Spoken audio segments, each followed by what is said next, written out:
আমরা দেখেছি 61 হিজরিতেই এই এজিদি মুসলমান গুলা তাদের হাত কাঁপে না, ঠিক কিনা? তারা সৈয়দ সোহাদা, যাদেরকে আল্লাহ রাসূল বলেছে আল হাসানি ওয়াল হুসাইন সৈয়দ শাবাব আহলে জান্নাহ, জান্নাতের যুবকদের সর্দার বলেছিল ইমাম হাসান ও ইমাম হুসাইন আলাইহিস সালাম। সেই ইমাম হুসাইন আলাইহিস সালাম ও ওনার সাথে 18 জন 1918 জন নবীর পরিবার, 3 মাসের শিশু থেকে আলিয়াজগর থেকে শুরু করে 10, 18, 12 এই বয়সের নবীর পরিবারের ইমাম হাসান এবং হুসাইনের ছেলেরা, নাতি নবীর নাতিপতিরা, সবাইকে এক এক করে জবাই করা হয়েছে ইসলামের নামে। নাউযুবিল্লাহ। ইসলাম কি সেটা অ্যালাউ করে? হ্যাঁ, একটা সাধারণ মুসলমানকে তো আপনি মারতে পারবেন না। আল্লাহ রাসূল বলেছেন তাকে মুসলমান বলা হবে যার জবান এবং হাত থেকে আটকে মুসলমান নিরাপদ থাকবে, ঠিক কিনা? এরা কোন জাতের মুসলমান? হ্যাঁ, মিলাদুন নবীর মিছিল করছে, সেখানে মেরে ফেলছে।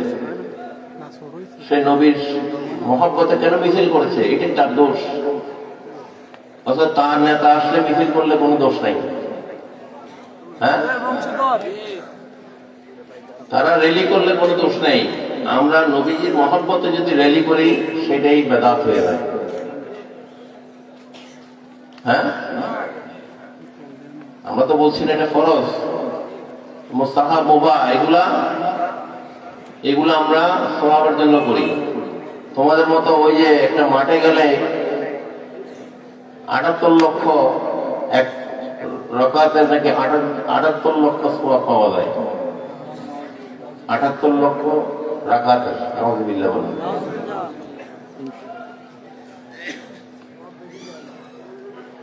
এই সমস্ত গোস্তাকি কথা, বেয়াদবি কথা যেগুলা বলে, তাদের ব্যাপারে কোনো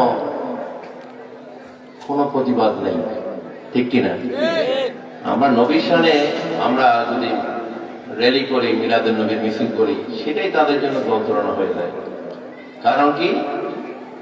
সেটা শয়তানের গাত্র দাহর ওষুধ, ঠিক কিনা? শয়তান নবীর মিলাদ, নবীর দরুদ যেখানে হবে সেখান থেকে ওয়াসওয়াসা করতে পারে না। আল্লাহর জিকির না, শুধু নবীর দরুদে থাকতে হবে। আপনি মোনাজাত করবেন, যতক্ষণ এই মোনাজাতের মধ্যে নবীর দরুদ পাঠ করবেন না, সেই ফরিয়াদ কখনো আল্লাহর দরবারে পৌঁছবে না। সেটা মাঝপথে ঝুলে থাকবে কিয়ামত পর্যন্ত, সেটা আর দিক পাবে না, ঠিক কিনা?